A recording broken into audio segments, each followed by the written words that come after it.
Forum seperti RGS ini diharapkan terus menjadi ruang strategis menyampaikan persepsi, memperkuat nilai dan budaya tata kelola yang baik, mengkonsolidasikan upaya, dan menjembatani kesenjangan antar regulasi dan implementasi, baik di sektor publik maupun korporasi.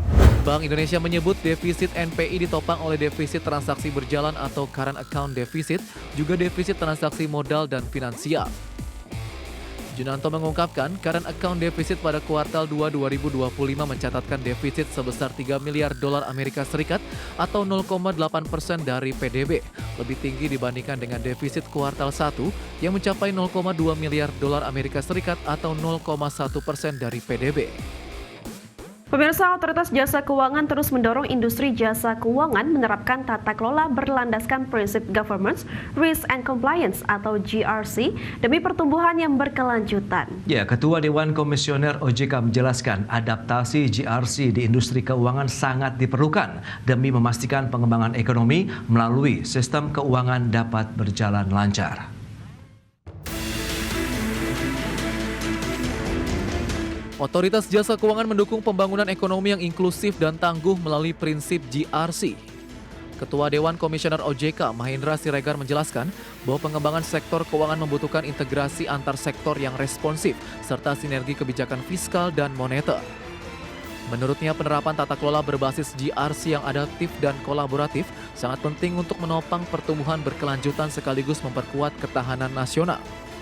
Mahendra pun menekankan bahwa percepatan digitalisasi menghadirkan risiko baru seperti kejahatan cyber, fraud lintas batas, hingga regulatory arbitrage yang menuntut tata kelola lebih terintegrasi. Untuk itu, penguatan ekosistem GRC bukan hanya untuk menjaga stabilitas tetapi juga membuka peluang pertumbuhan ekonomi. OJK pun berkomitmen memperkuat sinergi dengan lembaga lainnya guna membangun tata kelola dan integritas sektor keuangan yang lebih kokoh. Forum seperti RGS ini diharapkan terus menjadi ruang strategis menyampaikan persepsi, memperkuat nilai dan budaya tata kelola yang baik, mengkonsolidasikan upaya, dan menjembatani kesenjangan antar regulasi dan implementasi, baik di sektor publik maupun korporasi. Sebab di era penuh ketidakpastian ini, GRC bukan hanya alat kepatuhan, tapi juga kompas strategis untuk mengarahkan langkah menuju stabilitas dan pertumbuhan berkelanjutan. Lebih lanjut, Mahendra menilai forum pengelolaan GRC harus terus dikembangkan demi mendorong persepsi, memperkuat budaya tata kelola yang baik sekaligus menjembatani kesenjangan antara regulasi dan implementasi. OJK menilai bahwa GRC di era ketidakpastian saat ini tidak boleh dipandang sekedar sebagai instrumen kepatuhan, melainkan kompas strategi untuk memastikan arah pertumbuhan ekonomi yang stabil dan berkelanjutan. Jakarta, Raharjo Patmo, IDX Channel. Ya, pemirsa, kinerja neraca pembayaran Indonesia pada kuartal 2 tahun 2025 masih mencatatkan defisit. Bank Indonesia mencatat pada kuartal 2 mencatat defisit sebesar 6,7 miliar dolar Amerika Serikat atau meningkat dari kuartal sebelumnya yang juga mencatat defisit sebesar 0,8 miliar dolar Amerika Serikat. Direktur Eksekutif Departemen Komunikasi Bank Indonesia, Junanto Herdiawan menyampaikan, neraca pembayaran Indonesia pada kuartal 2 2025 mencatat defisit 6,7 miliar dolar Amerika, meningkat dari kuartal sebelumnya yang juga mencatat defisit 0,8 miliar dolar Amerika Serikat. Bank Indonesia menyebut defisit NPI ditopang oleh defisit transaksi berjalan atau current account deficit, juga defisit transaksi modal dan finansial. Junanto mengungkapkan, current account deficit pada kuartal 2 2025 mencatatkan defisit sebesar 3 miliar dolar Amerika Serikat atau 0,8% dari PDB, lebih tinggi dibandingkan dengan defisit kuartal 1 yang mencapai 0,2 miliar dolar Amerika Serikat atau 0,1% dari PDB. Meski demikian, Bank Indonesia menyebut current account deficit tetap rendah di tengah perlambatan ekonomi global dan harga komoditas. Perkembangan defisit transaksi berjalan dipengaruhi oleh penurunan surplus neraca perdagangan barang dan kenaikan defisit neraca pendapatan primer. Sementara itu, penurunan surplus neraca perdagangan terutama karena surplus non-minyak dan gas lebih rendah. Ekspor non-migas memang meningkat, namun impor meningkat lebih tinggi. Di sisi lain, defisit neraca perdagangan migas menurun sejalan dengan harga minyak global yang lebih rendah. Sementara itu, transaksi modal dan finansial pada kuartal 2 2025 mencatat defisit sebesar 5,2 miliar dolar Amerika Serikat, meningkat dari defisit 0,4 miliar dolar Amerika Serikat pada kuartal sebelumnya. Ke depan, Bank Indonesia senantiasa mencermati dinamika perekonomian global yang dapat mempengaruhi prospek neraca pembayaran Indonesia dan terus memperkuat respons bauran kebijakan yang didukung sinergi kebijakan guna memperkuat ketahanan sektor eksternal. Dari Jakarta, IDX Channel.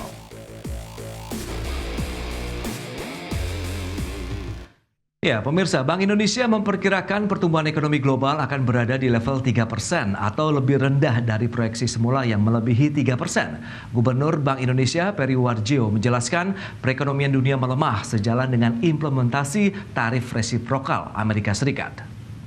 Ya, Peri mengungkapkan di Amerika Serikat prospek pertumbuhan ekonomi akan lebih rendah sejalan dengan permintaan domestik. Ekonomi India juga melemah seiring dampak tarif Amerika Serikat yang akan menekan kinerja ekspor dan manufaktur negara tersebut.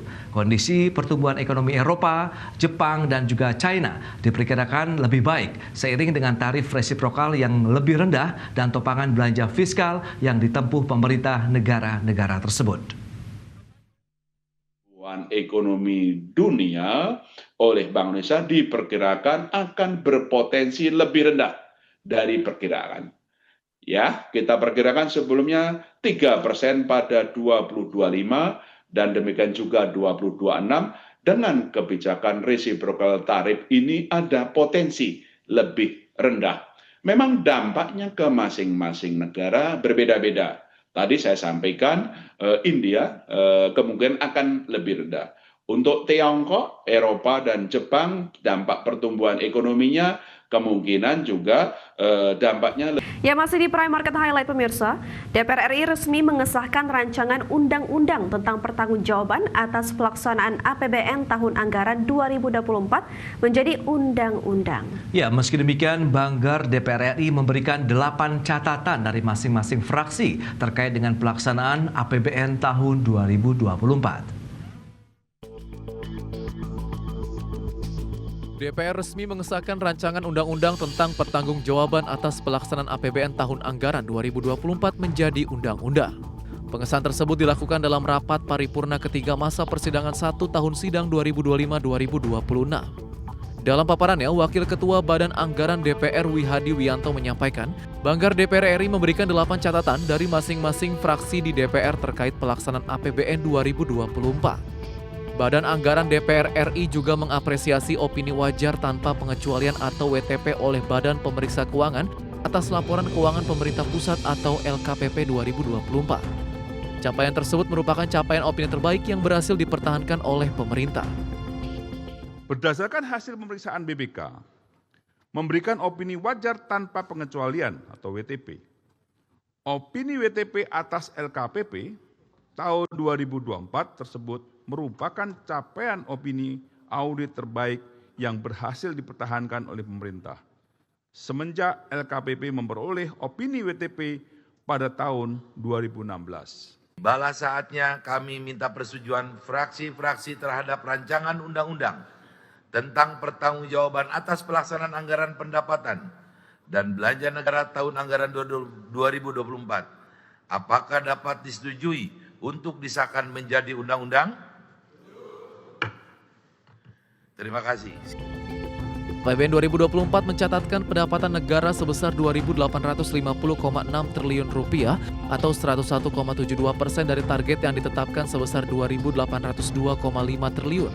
Sementara itu belanja negara mencapai Rp3.359,8 triliun, lebih tinggi dari yang ditetapkan sebesar Rp3.343,5 triliun. Dengan postur tersebut, APBN 2024 mengalami defisit sebesar Rp509,2 triliun, lebih rendah dari target Rp541 triliun. Jakarta, Tim Liputan IDX Channel.